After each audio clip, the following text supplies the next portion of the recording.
On commence, et puisque nous sommes à Saint-Eustache, je vais commencer par une petite confession, à savoir que le titre de cet avant-dernier débat, avant-dernier échange, comment réarmer l'idée de progrès, je n'en suis pas sûr du tout de la pertinence. Mon invité à droite n'était pas du tout convaincu. À un moment, j'ai essayé de le renommer en appelant ça saisir l'histoire, écrire au présent, armer le futur, mais ça faisait un peu trop pompeux. Bref, je ne suis pas complètement convaincu de ce titre, mais je suis convaincu de l'idée qui était, au moment où va sonner bientôt minuit dans la nef de Saint-Eustache, et où il est minuit dans le siècle, où on peut avoir l'impression de vivre des temps particulièrement sombres, qu'il pouvait être intéressant d'essayer de cerner les lueurs, les lucioles, les lumières contemporaines, quel que soit le nom qu'on veuille leur donner. Et pour ça, de céder de la parole de deux personnes qui font profession d'écrire, l'un en historien, l'autre de la littérature, mais qui ont tous les deux comme caractéristique sans doute d'articuler le poétique et le politique. Donc, Nathalie Quintane, bonsoir. Bonsoir. Merci d'être venue spécialement à Paris. Vous êtes donc écrivain, je le disais. La plupart de vos ouvrages sont publiés aux éditions POL, Descente de médium, Crâne chaud et Tomate pour les derniers. Mais votre tout dernier livre publié, si je ne me trompe pas, lui, il a été aux éditions La Fabrique et ça s'appelle Les années 10. Pour discuter avec vous, Patrick Boucheron, bonsoir. Bonsoir. Vous êtes historien, récemment, depuis la rentrée, élu au Collège de France à la chaire d'Histoire des pouvoirs. Et on peut citer deux de vos livres dont on va peut-être avoir l'occasion de reparler. Conjurer la peur, c'était aux éditions du Seuil. Et Prendre date, Paris 6 janvier, 14 janvier 2015, coécrit avec l'écrivain Mathieu Riboulet, c'est aux éditions Verdier. Alors, là, voilà, la question que je vous pose à tous les deux, je ne sais pas qui veut commencer, c'est de savoir est-ce que l'écriture, qu'elle soit historique ou littéraire, peut accompagner les événements tels qu'on les connaît, voire les aider. Patrick. Nathalie. Alors, je voulais revenir sur non pas sur le titre d'ouverture pour nous deux, mais le grand titre qui était penser ce qui nous arrive. Il me semble que penser tout seul ne suffit pas.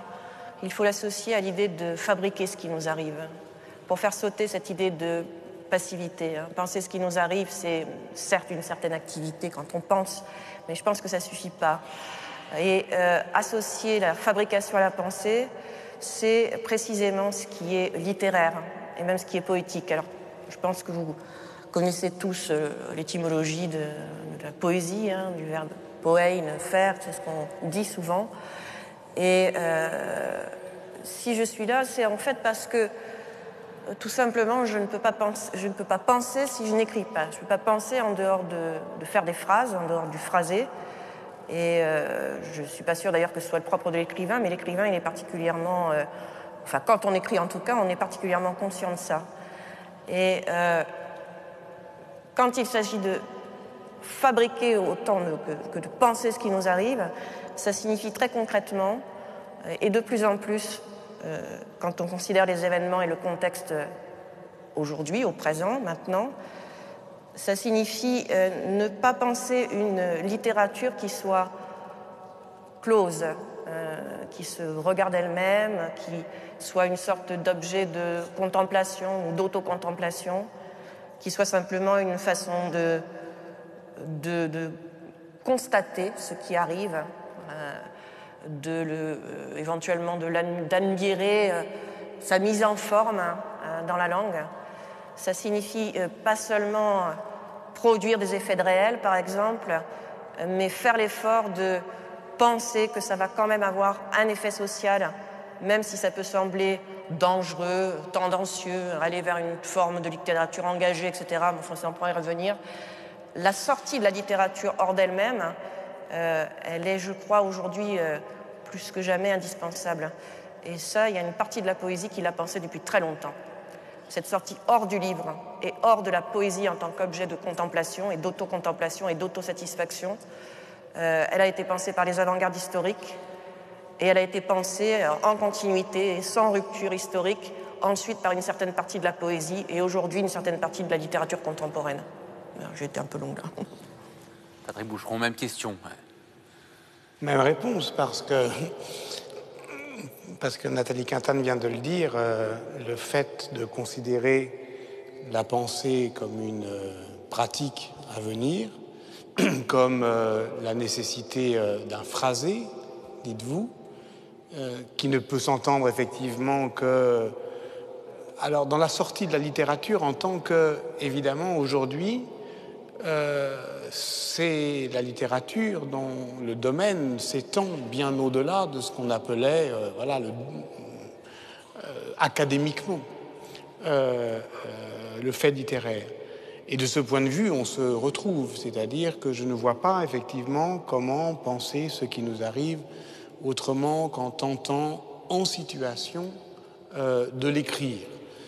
C'est d'ailleurs très exactement, mais je ne suis pas sûr de ma capacité à le faire seul, ce qu'on a tenté de faire avec Mathieu Riboulet, dans ce livre Prendre date. Mais justement, je ne pouvais pas le faire seul.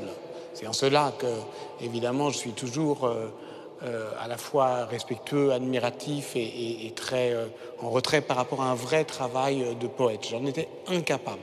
2, c'est déjà le début d'un collectif. Bon. Et il y avait l'idée que ce qui nous arrive, effectivement, pour n'en être pas seulement spectateur, pour le saisir dans une forme de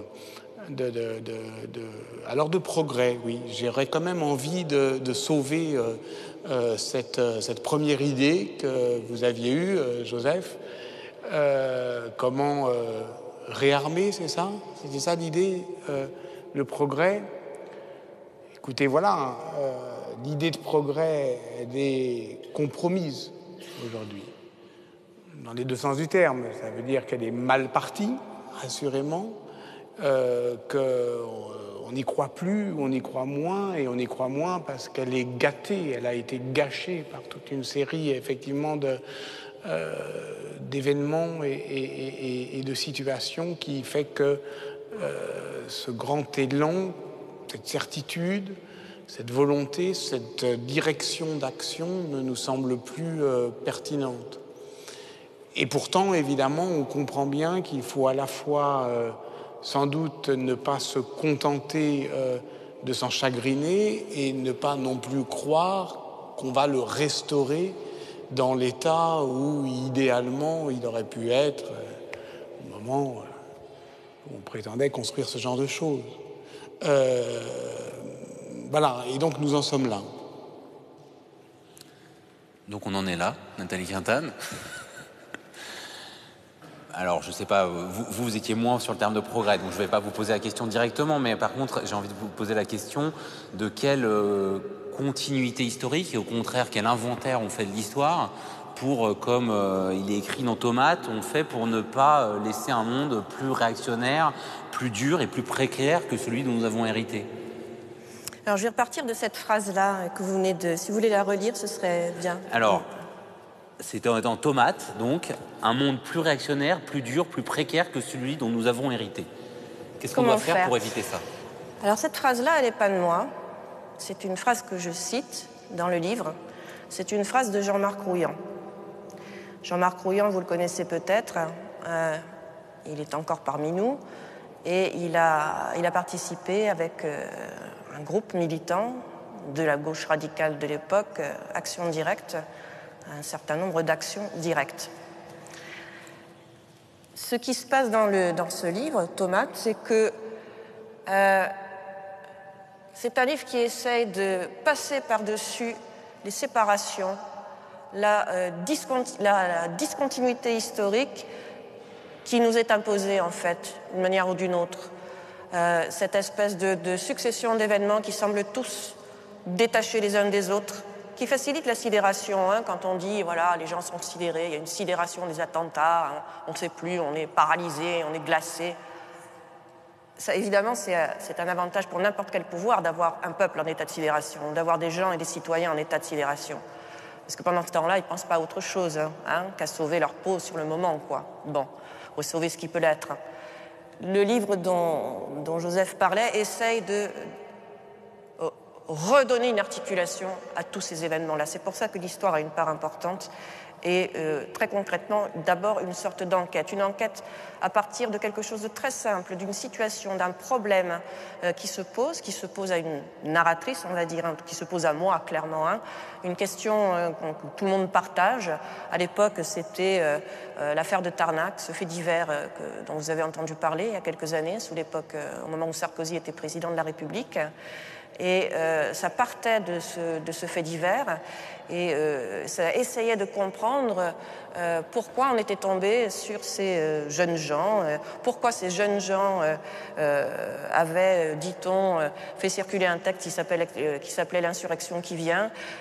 Qu'est-ce qui se passait? Pourquoi ce mot-là d'insurrection qui semblait à l'époque assez peu circuler. Hein. Maintenant, évidemment, on se l'est approprié d'une certaine manière, ou en tout cas, on est plus surpris quand on lit ce mot-là ou quand on l'entend. À l'époque où on parlait de cette affaire-là, il était encore assez surprenant. Il y a des mots comme ça hein, qui ont, à un moment, disparu de la circulation et que le type de littérature dont on parle là maintenant, ou en tout cas que j'essaye de faire, tente aussi de retrouver, de remettre en circulation. Ça, c'est l'une des tâches, par exemple, de la littérature, remettre des mots en circulation, qui ont été amnésiés, qu'on a oubliés, etc. Alors, le livre essayait comme ça d'articuler les choses et de comprendre pourquoi, en effet, encore aujourd'hui sans doute, parler d'action directe, ça semble quelque chose de presque indécent, hein, parce qu'il y a eu du sang, il y a eu de la mort, c'est associé au terrorisme des années 70, et ça semble pas très poli d'en parler comme ça. Or, si on va un tout petit peu chercher l'histoire justement de ce mouvement, l'histoire de notre XXe siècle, de cette deuxième moitié du XXe siècle, notre histoire, qu'on ne sait pas tout à fait nôtre, mais qui est notre histoire. Et si on veut se comprendre aujourd'hui, il faut essayer de faire cette enquête-là. La littérature permet ce type d'enquête-là, d'investigation-là. On peut comprendre que ce groupe-là ne vient pas de nulle part, qu'il vient d'abord d'une position très claire quant au franquisme de l'époque. C'était tout simplement des militants antifranquistes. Il ne s'agit pas, évidemment, je m'en fous d'ailleurs d'excuser ou d'expliquer, ou même pas, je ne suis pas dans l'explication. Il s'agit d'essayer de retisser une articulation de façon à ce que les événements ne soient plus coupés, séparés, et à ce que nous-mêmes, du coup, ne soyons plus coupés du temps et coupés de la durée et coupés de la continuité historique, et par conséquent dans l'incapacité de transmettre quelque chose de l'histoire. C'est ça le danger, en fait. Hein. Le problème de transmission qu'on connaît, il vient en partie de ça aussi, hein, de la séparation des choses. Patrick Boucheron, dans Prendre date, vous parlez notamment de ces années 70 aussi. Enfin, vous demandez un peu qu'est-ce qu'on fait de cet héritage à un moment où on parlait déjà de terrorisme, de violence, et aujourd'hui on est face à une ultra-violence, un ultra-terrorisme, et qui peut-être masque certaines violences plus sourdes, qu'il faut pourtant bien prendre en charge, tout en faisant quoi? Oui, parce qu'il est certain que ce que la littérature ou les sciences sociales, dès lors qu'elles s'adonnent à l'enquête, et voilà un mot à la fois ou le journalisme, ancien, oui, ou le journalisme, qui est remis en circulation par ce que vous appelez, Nathalie, le phrasé. Et de fait, si on veut trouver quelque chose qui est commun à des pratiques comme le journalisme, la littérature, l'histoire, à des engagements et à une forme de littérature, c'est bien celui d'enquête. Donc, ce qu'il y a de commun à tout cela, c'est le fait que comment hériter, c'est ça la question, c'est-à-dire comment à la fois discriminer l'héritage et transmettre. Une chose est certaine, c'est que tout cela, c'est ce que Aby Warburg appelait des histoires de fantômes pour grandes personnes. C'est-à-dire tout ce qui revient, tout ce qui surgit parce que, au fond, ce sont des spectres qu'on n'a pas calmés, ce sont des morts qu'on n'a pas enterrés, ce sont des mots qu'on n'a pas suffisamment prononcés, et tout cela revient.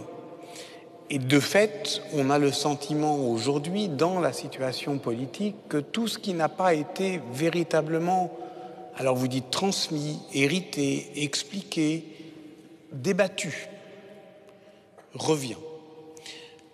En particulier le problème de la violence politique. Pas identique, jamais identique. Et on pourrait travailler effectivement ensemble à discuter, à tisser et détisser aussi ce que vous appelez les continuités, avec lesquelles effectivement j'aurais effectivement une grande part de familiarité, tout en reconnaissant quand même dans l'histoire un art de la discontinuité. Voilà, moi c'est comme ça que je considère les choses aussi, c'est-à-dire dans la nécessité de trancher et de retrancher. Ça veut dire que notre histoire, oui, bien sûr, on en hérite, mais je le dis aussi au sens de ce que Derrida a posé dans notamment ce grand livre pour moi qui s'appelle Spectre. Et le spectre, c'était voilà, ce qui revient du marxisme, etc. La capacité de discriminer l'héritage. C'est quelque chose effectivement qui est un droit en fait des vivants. Parce que c'est de ça dont on parle, c'est du droit des vivants à vivre avec les morts. Et cela, c'est ce qui détermine, à mon avis, le sens d'un engagement commun dans l'écriture. Nathalie Quintane, toujours dans Tomates. Alors, on ne va pas fonctionner par analogie, mais un moment, enfin Nathalie Quintane ou la narratrice, enfin, comme on veut, écrit « Le fascisme en ses débuts et ses fins n'est pas sûr ». Vous avez écrit aussi un livre sur les années 10, on entend de plus en plus une comparaison entre les années 10 et les années 30.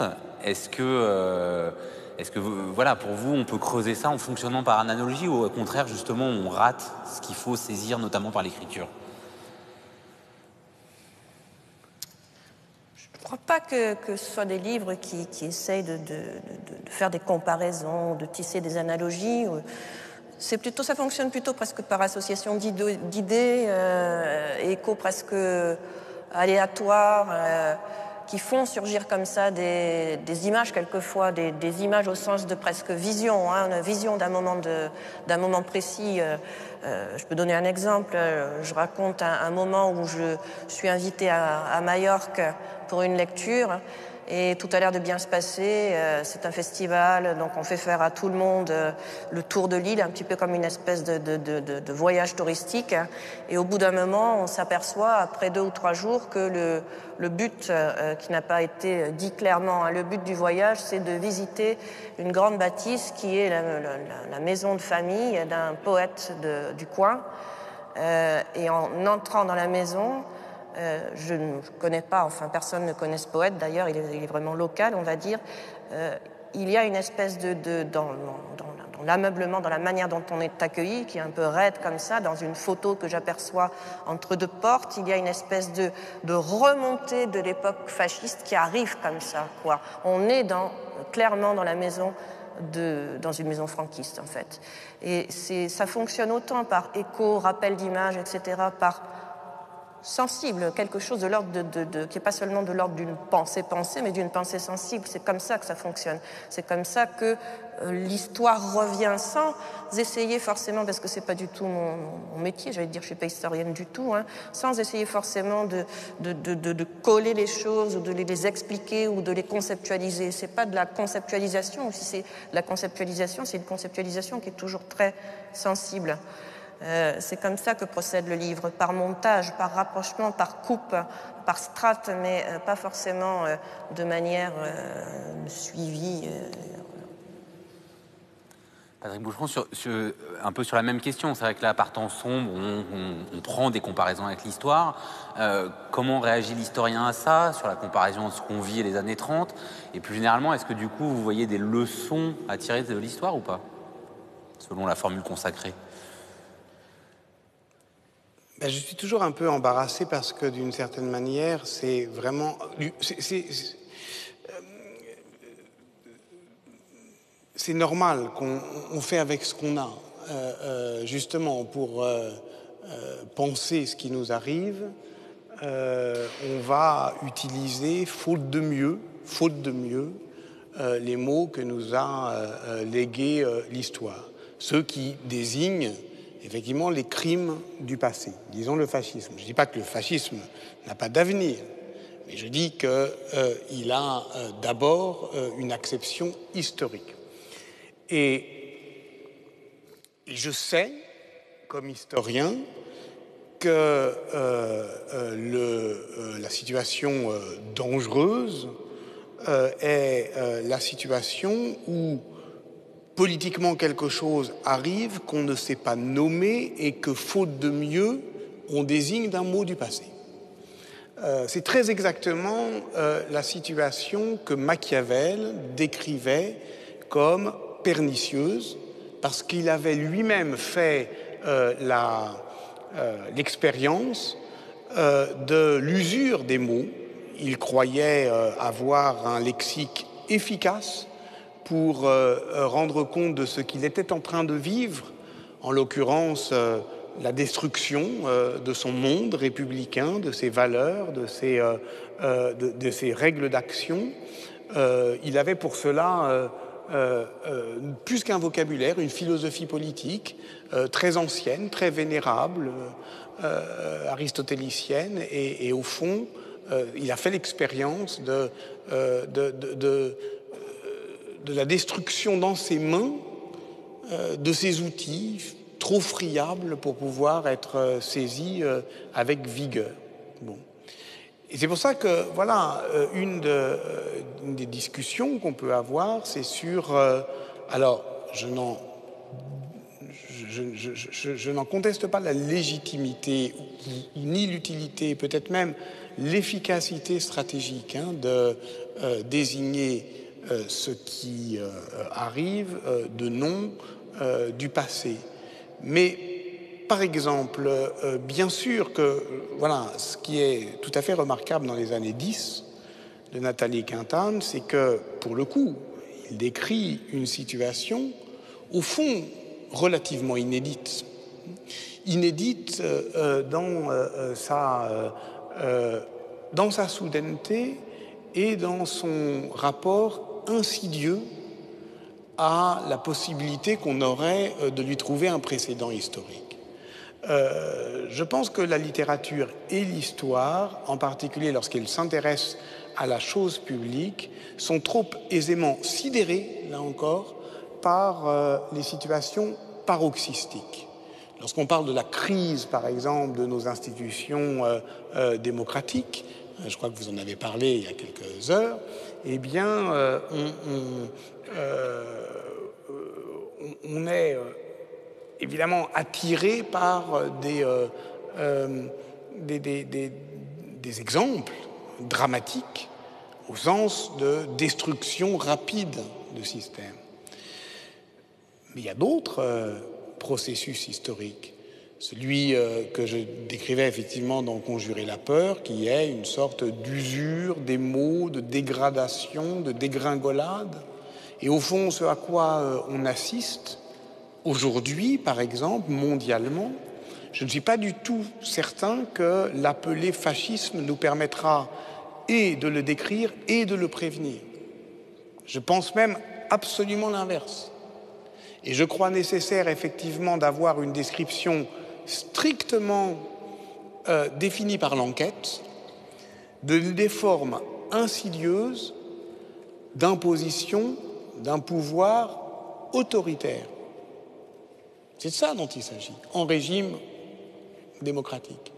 Comment s'instaurent les pouvoirs autoritaires, volontaristes, définissant toute une série mobilisant des valeurs de virilité, de volonté, d'énergie, etc., en régime démocratique.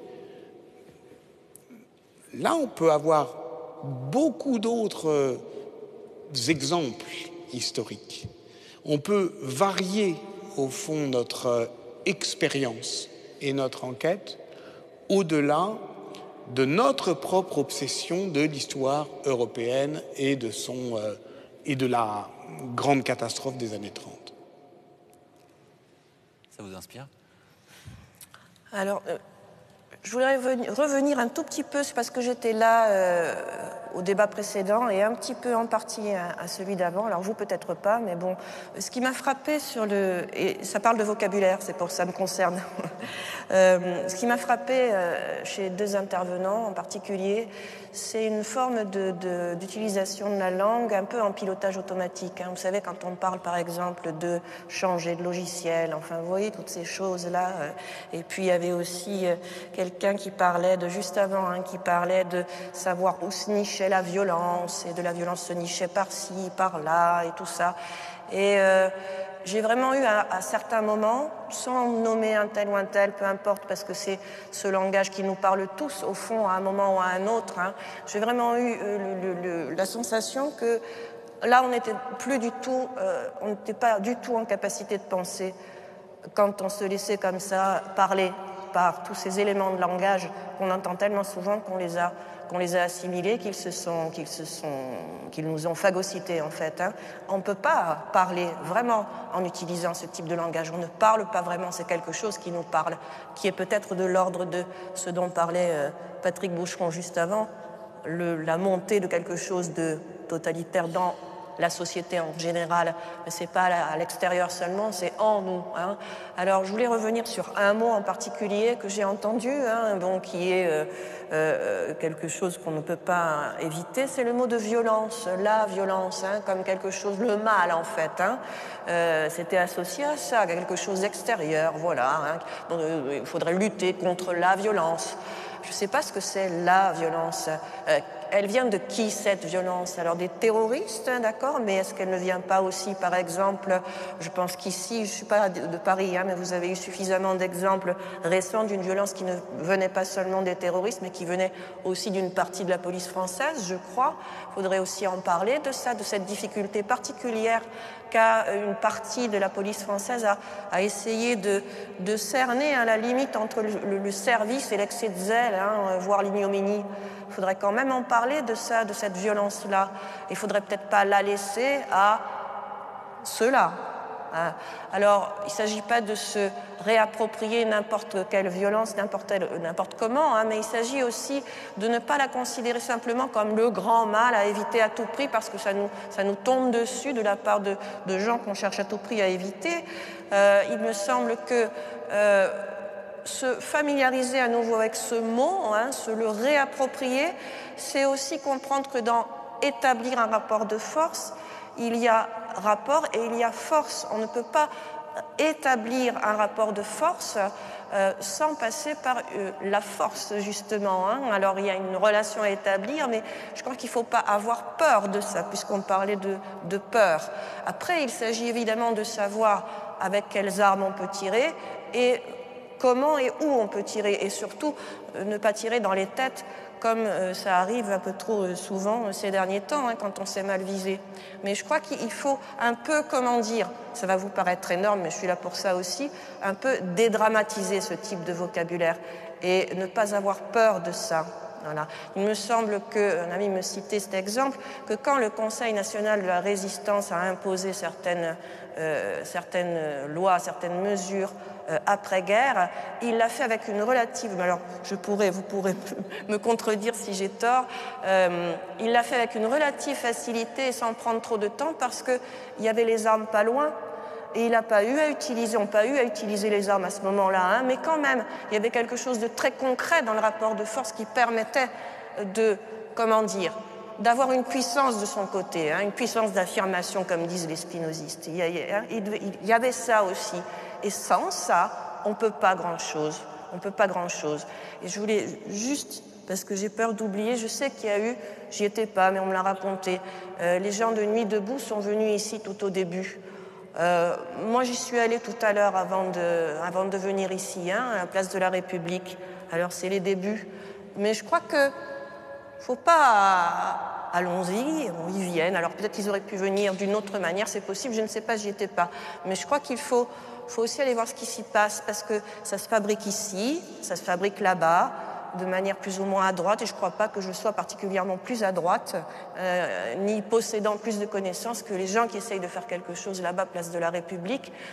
Il faut essayer de d'avoir un peu d'élan, je crois, hein, je parle pour moi évidemment avant tout, un peu de confiance et ne pas avoir peur d'aller en force là où il faut aller.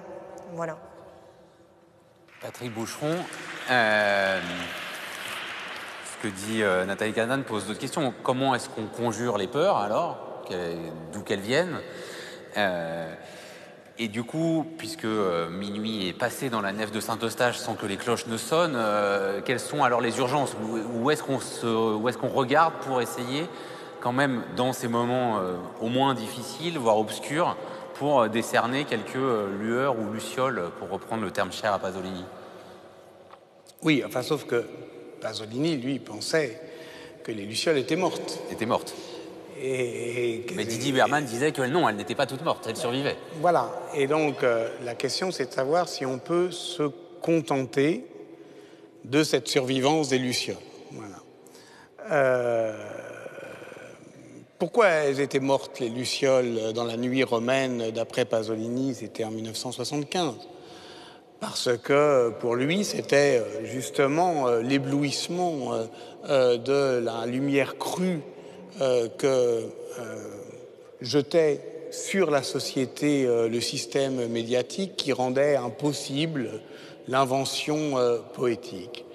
Et nous avons été effectivement quelques-uns, je crois, à prendre le livre de Georges Didier Huberman, Survivance des lucioles, pour une sorte de morale minimum, faute de mieux, là encore, un livre incroyablement consolant, le livre dont on avait besoin à ce moment-là, peut-être, qui nous faisait du bien. Alors, c'est toujours délicat, hein. Je veux dire, c'est pas parce qu'une idée nous fait du bien qu'elle est vraie. C'est pas pour ça qu'elle est fausse. Mais enfin, en tout cas, il est certain que, normalement, le régime de vérité est indépendant du bien ou du mal qu'il nous fait. En tout cas, ce livre nous faisait du bien parce qu'il nous aimait au fond. Arrêtons de nous laisser complaire dans une forme de dandysme de l'Apocalypse et admettons que peut-être que si Pasolini ne voyait plus de lucioles, c'est qu'il ne savait pas regarder ou qu'il ne regardait pas au bon endroit ou qu'il ne regardait pas avec suffisamment d'attention, ou qu'au fond, il avait porté le regard vers les endroits qui s'énonçaient comme politiques, qu'on avait toujours reconnus comme politiques, c'est-à-dire le militantisme, etc., alors qu'en réalité, ça s'annonçait ailleurs, de manière plus furtive, plus fugace, plus fragile, mais dans cet éphémère, il y avait là une promesse. Bon, peut-être que ça ne suffit pas. Et je suis en train, voilà, ce que je dis n'a aucun intérêt en fait, parce que ce n'est rien d'autre qu'une impression. Mais j'ai le sentiment qu'il y a une sorte de baisse d'intensité de cette croyance que je ressens aussi, que j'entends dans ce que vous dites, c'est-à-dire, bon, on va continuer, machin, c'est des petits groupes, les indignés, on va occuper l'espace, etc. Bon. Il n'est pas exclu que lorsqu'on dise que tout est à refaire, en tout cas, voilà, rien de tout cela ne sera sauvé. Rien de tout cela. De ce vocabulaire. Et pas plus le vocabulaire insurrectionnel que le vocabulaire dont vous parliez. Voilà, c'est-à-dire que je ne suis pas sûr qu'on ait aujourd'hui à s'accrocher à cette bouée-là. Voilà, peut-être que même celle-là ne nous sera d'aucun secours. C'est-à-dire qu'on est devant une béance, vite, c'est ça que vous voulez dire? Non, je ne dis pas qu'on est devant une béance, mais je dis que cette morale minimale de faire commune, voilà, c'est-à-dire ce chapitre à nos amis qui nous a là encore une fois confortés en disant ben voilà, on va faire avec ce qu'on a, avec nos amis, des politiques de l'amitié, ici, là, pour au fond en attente de ce qui arrivera,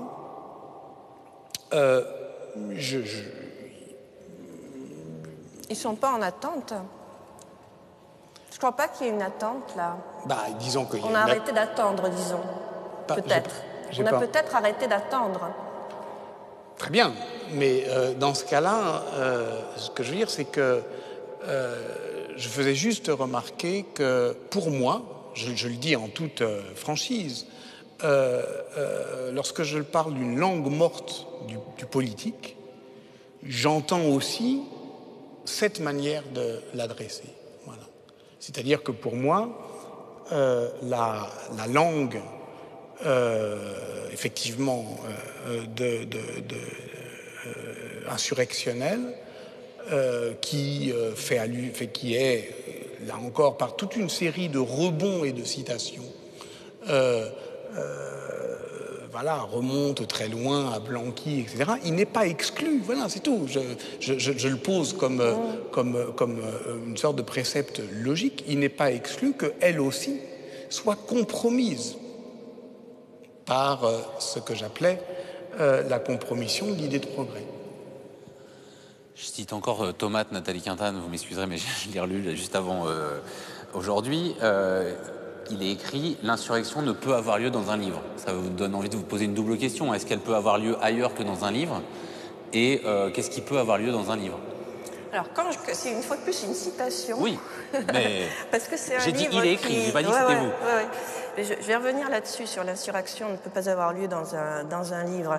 C'était justement une citation qui permettait d'entamer une discussion à l'intérieur du livre, de faire de ce livre de littérature, c'est un récit, un livre de discussion ouvert, avec Pierre Alféry, qui avait écrit à l'époque un récit qui s'appelle Les Jumelles, où justement l'insurrection, le héros est une sorte de Blanqui, si vous voulez, et l'insurrection qui était préparée, finalement, n'avait pas lieu pour une raison ou pour une autre.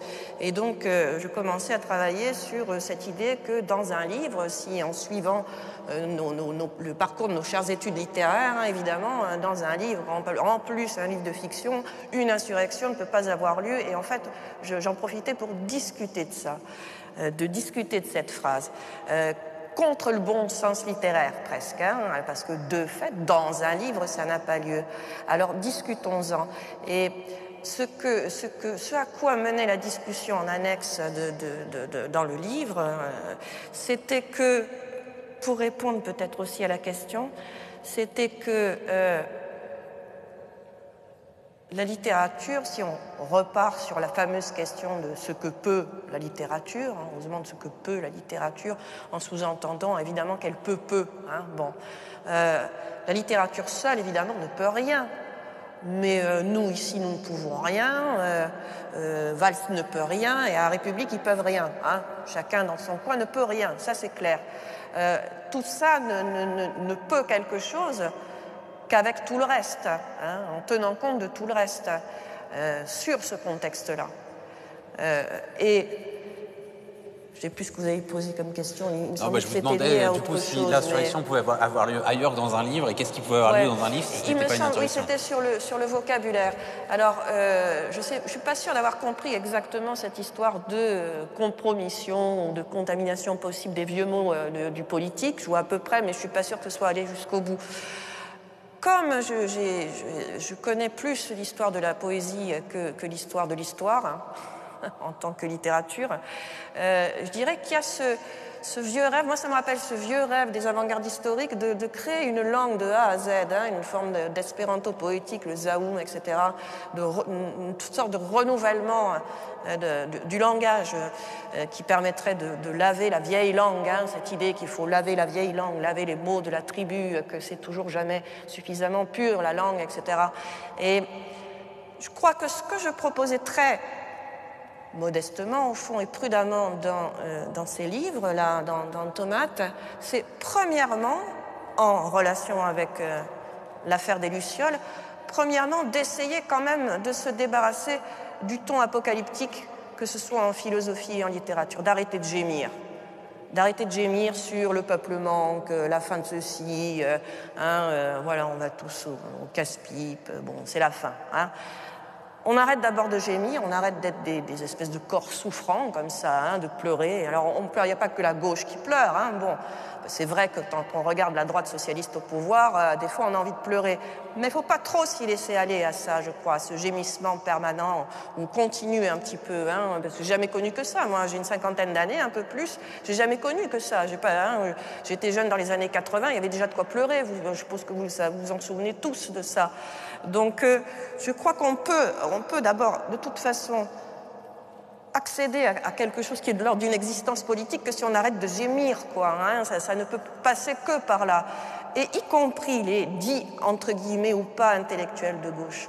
Donc le Tomate, qui est sorti il y a 5-6 ans, commençait par là, juste. On arrête ce ton apocalyptique qui nous hante et qui nous plaît par sa beauté. La beauté de la mélancolie, la beauté de la voix de Debord, la beauté du commentaire en voix off de la Rabbia de Pasolini, hein. La beauté de tout ça. On arrête d'être sidéré et fixé par cette beauté. D'abord, on arrête ça, on arrête ce type de gémissement-là. Et après, on pourra peut-être, je ne sais pas, moi, le renouvellement de la langue, j'en sais rien de ça, mais on essaye de se réapproprier certains mots. Quand dans les années 80, par exemple, le mot collectif, il avait totalement disparu. Totalement disparu. Et je suis sûre que c'est en raison de cette disparition totale, corps et biens, qu'on a été dans la panade pendant 10, voire 15 ans, voire peut-être 20 ans. En partie en raison de ça. Je ne sais pas si j'ai répondu plus ou moins, mais... Voilà.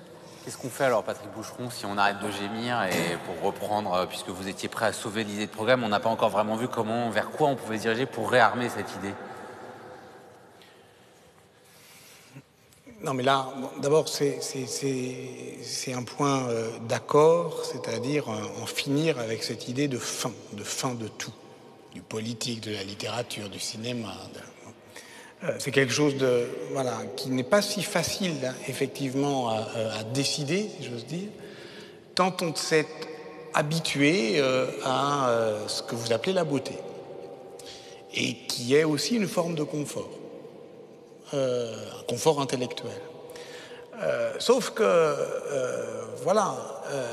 nous sommes aussi confrontés aujourd'hui à des urgences politiques, climatiques, auxquelles auxquels les pires scénarios, au fond, les scénarios les plus paranoïaques, ne nous avait assurément pas préparés. Donc, pour le coup, moi, vous avez peut-être le sentiment que je suis prudent ou en retrait, mais parce que, il y a une forme de... La poésie est irrécusable. La littérature, dès lors effectivement qu'elle s'orne justement de ce que vous appelez, Nathalie, le phrasé, produit un discours qui a sa propre justification et qui est d'une certaine manière, oui, je le répète, irrécusable. Ce n'est pas le cas des sciences humaines. Voilà. Moi, je suis un travailleur de la preuve.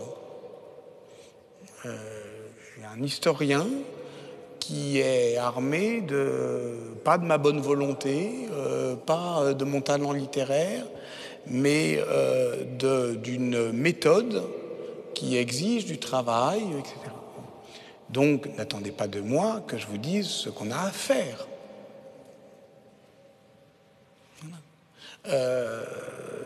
Je peux, en tant que citoyen, participer à des collectifs.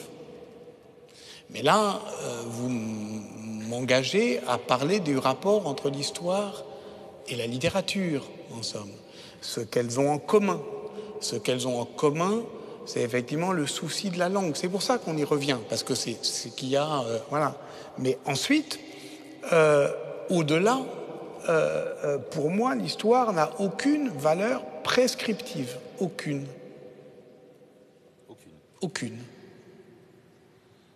Et la littérature? Juste deux choses. Irrécusable, très bien. Bon, ça me rappelle quand même cet adjectif, poésie inadmissible. Peut-être que je travaille à rendre la littérature récusable. Alors peut-être à la détruire, j'en sais rien. C'est pas mon propos, hein, mais en fait je fais très attention, par des formations professionnelles peut-être, à quelques grands adjectifs. Et ça me semble être un grand adjectif. J'aimerais bien que ça soit un peu plus poreux, un peu plus attaquable justement, la littérature, que ça soit moins... Vous comprenez? Parce que dire comme ça, peu importe d'ailleurs l'adjectif qui est très beau, hein, irrécusable, inadmissible, je pense que c'est peut-être en partie, je vais prendre par le petit côté des choses, c'est en partie ce qui est en train de vider les facs de lettres, je crois. C'est très beau, mais c'est ce qui fait que quelquefois, quand je suis invitée, j'ai 3 personnes devant moi, c'est ça. C'est ce sentiment, hein, qui n'est pas venu d'en haut, hein, que quelque chose là est d'une beauté, voilà, irrécusable justement, hein, que c'est à contempler, qu'il y a là quelque chose une sorte, c'est plus qu'un savoir à contempler, c'est un objet, c'est une forme à contempler.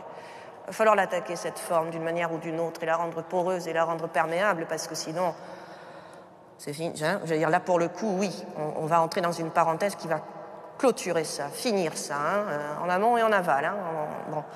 Et je vais dire autre chose, mais évidemment, j'ai perdu ce que je voulais dire. C'était quoi? Il y avait autre chose sur... Ça, là, je ne vous ai pas posé de question, donc c'était dans votre tête, donc ouais, je ne peux pas vous reposer la question qui était dans votre tête. Je suis désolé. De toute façon, il va bientôt être temps de conclure. Je voudrais quand même vous poser une dernière question, Patrick Boucheron. Donc, vous aviez publié au printemps dernier un petit livre après les attentats de janvier qui s'appelait « Prendre date ». Vous réécrivez après le 13 novembre? Non, parce que nous n'avons, ni Mathieu Riboulet ni moi, vocation à devenir les chroniqueurs de la catastrophe. Dans ce livre, nous n'avons fait rien d'autre que, justement, que de mettre en œuvre, par une pratique, dans le phrasé commun d'un historien et d'un écrivain, cette nécessité humaine, et peu importe à ce moment-là que ça soit de la littérature, qu'elle soit inadmissible ou irrécusable, ou que ça soit l'histoire et qu'elle soit falsifiable et vérifiable, du point de vue épistémologique, nous faisions notre devoir d'homme, notre métier d'homme, c'est-à-dire d'être humain, d'inscrire quelque part pour soi-même, pour prendre date. Voilà. Il y a quand même dans ce texte l'idée qu'il est, alors là pour le coup, vulnérable et que par définition, il fait à un moment donné l'histoire d'un état de conscience, de gens qui se dépouillent de toute certitude d'avoir raison. Et c'est certainement ni effectivement le métier littéraire de l'un, ni la science historique de l'autre qui pourrait leur donner un quelconque argument d'autorité sur ce qui est en train d'arriver. Penser ce qui nous arrive, c'est rien d'autre que dire à un moment donné, voilà, nous en sommes là. Et ensuite, l'inscrire quelque part, c'est poser la possibilité que d'autres, avec nous, sans nous, contre nous, avec de bonnes et de mauvaises intentions, vont s'en emparer, le relancer, le saccager, le négliger, l'oublier. Voilà. Mais en tout cas, ce qui est certain, c'est que ce genre de geste littéraire, pour le coup, ne fasse germer à personne l'idée qu'il y aurait là quelque chose comme une expertise ou une habitude à prendre. J'aurais vraiment ardemment désiré ne pas écrire ce livre.